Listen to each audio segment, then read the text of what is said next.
பார்வதிக்கும் உலகானுக்கும் பிள்ளையாய் பிறந்த நாமல் மக்கள் நாங்கள்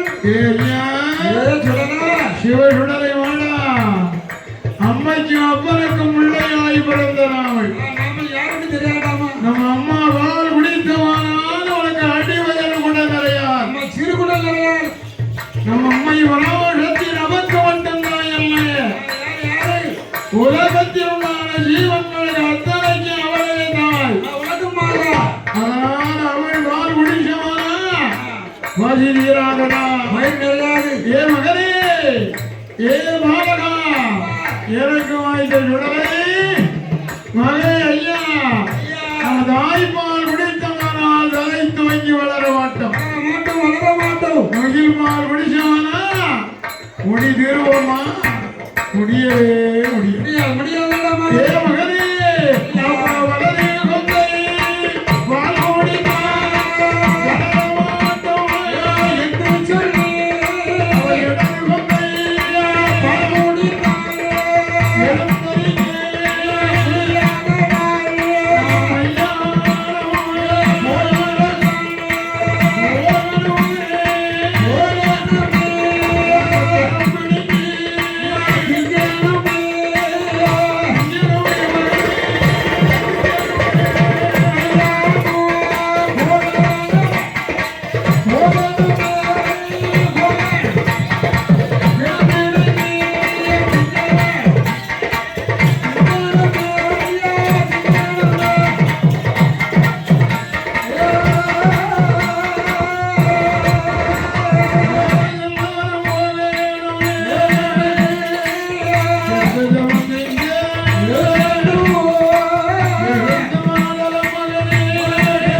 அழைத்தாள் அம்மையுமையாளாரி பராசக்தி மக்களை அழைத்தாலே அம்மை பேச்சு இந்த அழைத்த சத்தத்தை காலிலே கேட்டான் அப்பன் சிவசுடலை ஈசன் மகனாகி ஆண்டவன் மாயாண்டி முட்டம் காதிலே கேட்டு உலகம் என்ன செய்தான் அப்பனாகி ஆண்டவர் வாயின் உடலை அழைத்த வேளை அம்மை அழைத்த வேளை அங்க தொட்டிலே இறந்த பிள்ளை என்ன செய்யறாங்க ஐயா தொட்டிலே இறந்த தொண்டி சாடியே கீழே விழுந்தான் அடிச்சு விட்ட பந்த மாதிரி கீழே விழுந்தா அதனாலே தொட்டிலை விட்டு தொண்டி சாடியே கீழே விழுந்தான் குழந்தையா இருந்தவன் அந்த தாயுடைய வார்த்தையை கேட்டான் பாருங்கள் தலைமகன் ஈசன் மகனாகி ஆண்டவர் வாயின் உடலை வருகிறான் ஐயான் கொல்ல போல எப்படி வருகிறாய் பிள்ளையா இறந்தவன் ஏயா வடிவம் கொள்ளுகிறார்கள் மலடையா இறந்தவன் மலையா வளர்ந்து நிற்கான் குழந்தையா இறந்தவன் கொடி மரமா நிற்க வானத்துக்கு பூமிக்கும் அந்த மையான இடுகாடு புகழ்ந்திருக்கும் தில்லைவனம் கொள்ளையிடையே வருகிறார் எப்படி வருகிறார் ஈசன் மகனாகி ஆண்டவன் உடலை வருகிறாரே எப்படி வர்றான் சுடலை மையான மண்ணையிடை வருகிறான் எப்படி வருகிறான் அவனுக்கு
பார்ப்பார்களானா தாய் தந்தை கண்டால் பிள்ளை என்று கூட எண்ண மாட்டார்கள் ஐயா. சாபத்தை கொடுத்துருவாரடா. அதனால கையால போகலாம் என்று சொல்ல யாருக்கு தெரியாம எப்படி வந்தோமோ அப்படியே போயிருவோம்.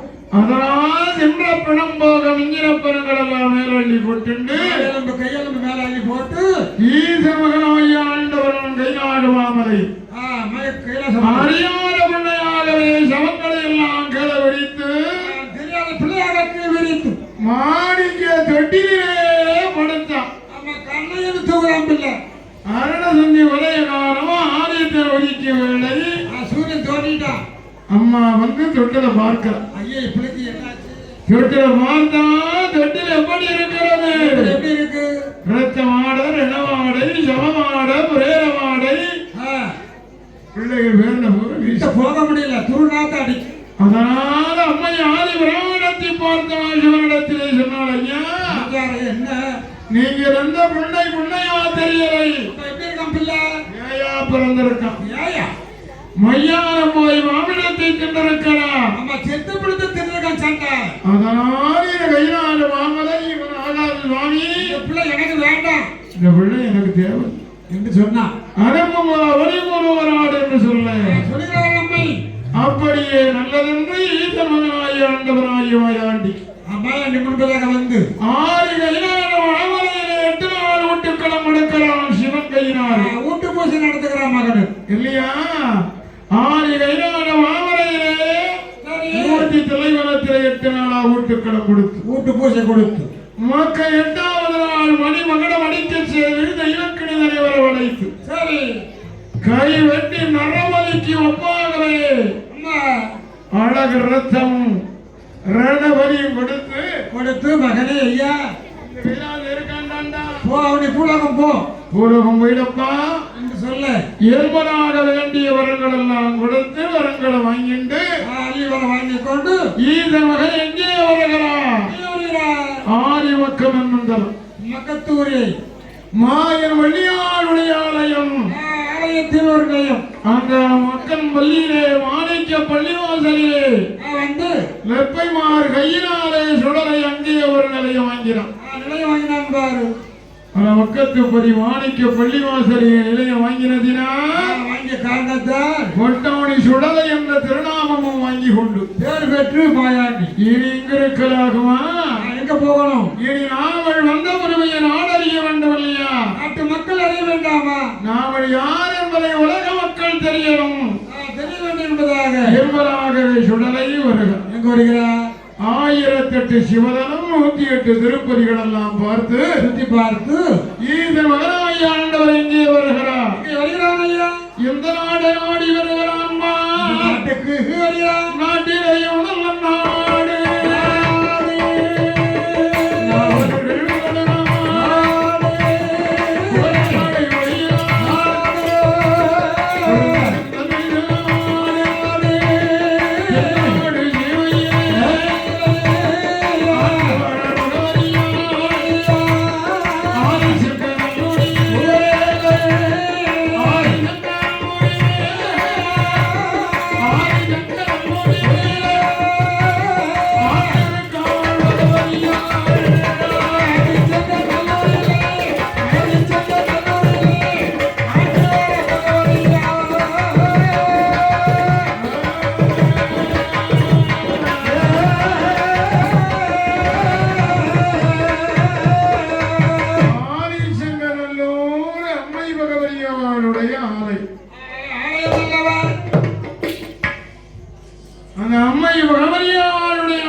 அதனால அம்மை பகவதியாருக்கு மாமண்டகமணி வண்ணமனா கட்டி மணியார சாவடிகள் அமைத்து 10 நாள் தேரோட்ட திருவிழா நடத்தி சிறப்பா தேரோட்ட விழா நடத்தி 10 நாள் திருவிழா முடிந்தது.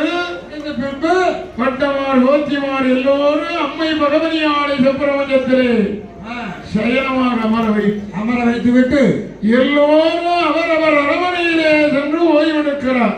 ஓய்வெடுத்துக் கொண்டிருக்கும் வேலை நேரம் அத்தராத்திரி வேலை சாம வேலை ஆளரவனால் ஏறவும் நேரத்தில் 16ஆம் சாமபூர் பாரி உடங்கு வேளையிலே அம்மை பகவதியாருடைய வாசலிலே வாசலுக்கு ஈசன் மகன் அடைத்திருக்க அடகரவை வந்து தட்டுகிறான். தாளிட்ட கதவை தட்டுறான். தாழ் போட்டு திருக்கரவை தட்டுகிறான் பார். அம்மை பகவதி வாசலிலே வந்து கரவை தட்ட கண் விழித்தான். பதறி ஒழித்தான் எண்ணுகிறான். யாரடாவன்? யார் இவன்? எந்த கதை தட்டுகிறான்? நம்முடைய திருக்கரவை தட்டுகிறானே ஒருக்கா கடனா இருப்பானோ? திருவிழா காண வந்த கூட்டத்திலே தப்பிச் சென்ற குழந்தையா இருக்குமா? இருக்குமோ என்பதாக அம்மை பகவதியார் எழுந்தரித்து ஓடி வருகிறார். அதனால் கள்ளனாய் இருந்தால் சாபம் கொடுக்கணும், பிடிச்சு கட்டணும். காவலனாய் இருந்தால் வேண்டும் என்று கதவை வந்து திறந்தாள். கண்மணியை கண்டால் பார்த்தா அம்மை பகவதியார் மகனிடத்தில் கேட்கிறார், அப்பா ஏ பாலகா. அம்மை பகவதியார் கேட்கிறார், அப்பா ஏ மகனே பாலகா, ஏ பாலகா, உனக்கு எந்த ஊரு எந்த நாடு?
வளர்ந்த நாடுகளை வரும் என் தந்தை பெயர் பரமசிவன், தாயார் பெயர் பார்வதியார், எனக்காள் பெயர் பேச்சியம்மா, என் பெயரோ சிவசுடலை மாடல், என் தம்பி ஒருவன் இருக்கிறான் ராமக்கொடக்காரன் சந்திராணி உண்டல் என்பவர்கள். அதான் மையானம் போனதுனால கைலாசமாதார் என்று அனுப்பி வைத்தான் ஆண்டவன் முருகன். அப்படியான மகனே எப்படி பார்வதிக்கு பிள்ளையா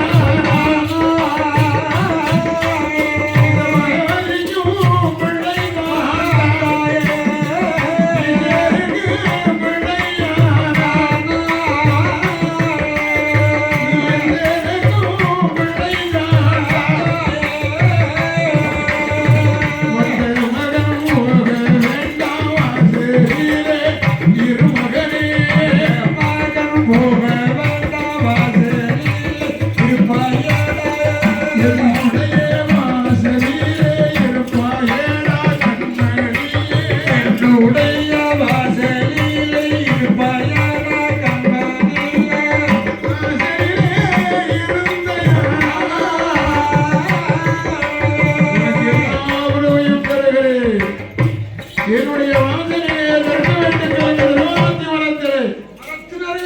ஏழு விடாத திரவியம் இருக்க அந்த திரவியத்தை காத்து கொண்டு வாசலிலே காத்து வா.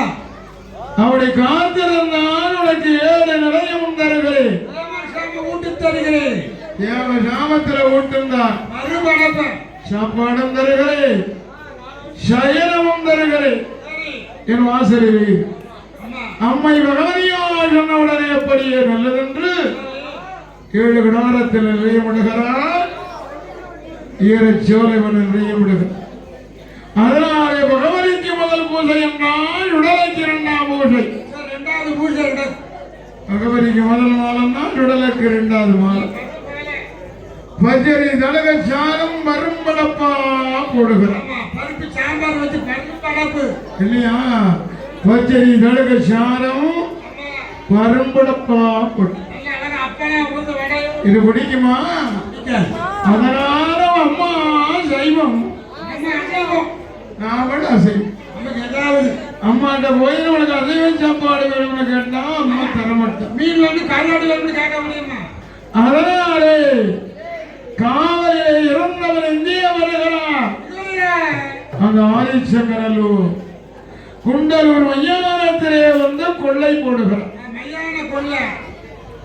மையான வருவது, கொள்ளையிடுவது, மறுபடியும் காவலிலே இருப்பது, வருவது போவது அப்படி வருவதும் போவதுமாக இருக்கு. இப்படியே இருக்கிற காலமா. மையான வந்தாலும் காவல் கிட்ட யாரும் போக முடியாது. கருவிகள் ஆண்டாது. கடுங்காவல். அவர் இருக்கிறார் ஒரு நிலையம், அவருடைய அருள் இருக்கிறது ஒரு நிலையம். ஒரு நிலையம் அல்லவா? தான் இருக்கிறார் ஒரு நிலையம், தடி அவருடைய தடியிருந்து காவல் காக்கிறது ஒரு. அப்படியே காத்து வருது. அப்படி காத்து வருகிற நாள் 13 வருடம். 13 வருடம் ஒரு இலவட்டமா இருக்கு. 12 வருடம் முடிஞ்சாச்சு. சரி. 13 வருடம் தொடங்கிறது. சுத்தத்தை முடிய போகுது. சுடலை காவலுக்கு அழிவு காலம் வருகிறது. எங்கிருந்து வருகிறது ஐயா? எனவே என் மகன் காவலுக்கு அழிவு காலம் வருகிறது. எங்கிருந்து வருகிறது? இங்கே இருந்து வருகிறது. இங்க மேனாடுச்சி. எந்த நாடு? இந்த நாடு. அந்த மேனாடு தட்சணம். தட்சணம் அல்லவா? அது எந்த நாடு தெரியுமா? எந்த நாடு? அஞ்சி வஞ்சி விளையாடு.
மந்திரமாரி காணி புலையர் என்று சொன்னார்.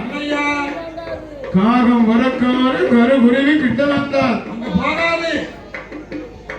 அப்பேர் விட்ட மந்திரமாரி மலையாளத்திலே இருக்கிறான். பேர் புகழோடு இருக்கிறான். அவன் மட்டுமா?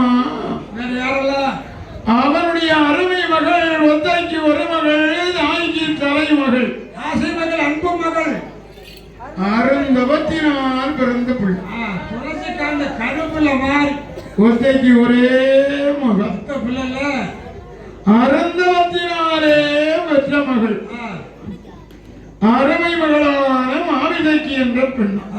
ஆசைக்கு என்று பெயர் கொடுத்து வளர்த்தான். அருமை மகனான ஆவிலைக்கு என்ற பெயர் கொடுத்து பேர் நாம சூட்டி அந்த மண்டலத்திலே மலையாள கோணத்திலே வளர்த்து வருகிறான் தலைமகளை. தன் மகளை எப்படி வளர்த்து வர்றான்? அவளுக்கு வயல் என்ன? என்னாச்சு? ஆண்டவனுடைய அருளால் வயல் என்னாகிறது? ஐயா, அவளுக்கு ஓராவது வயலாகி ஓங்கு விளை. ரெண்டு நாளே இரண்டு விளை.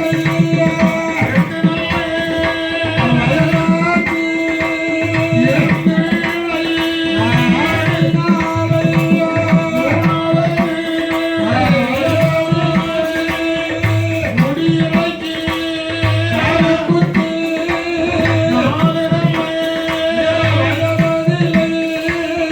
நடந்து ஓடி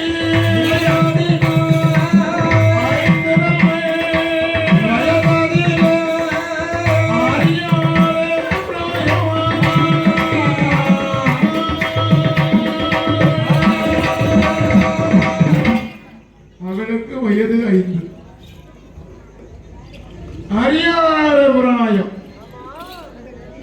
அதனால் அந்த 5 வயது மகளை தன் மகளை மந்திரபாரி காளி பெருங்குடையும் மகளுடைய திருமகளை கண்டார். மகளிருக்கு அழகை கண்டான். மகளுக்கு வயது 5. இருக்கு. அதனால் இந்த 5 விளையாடுறது 50 ஒரு காலம் விளையாடு.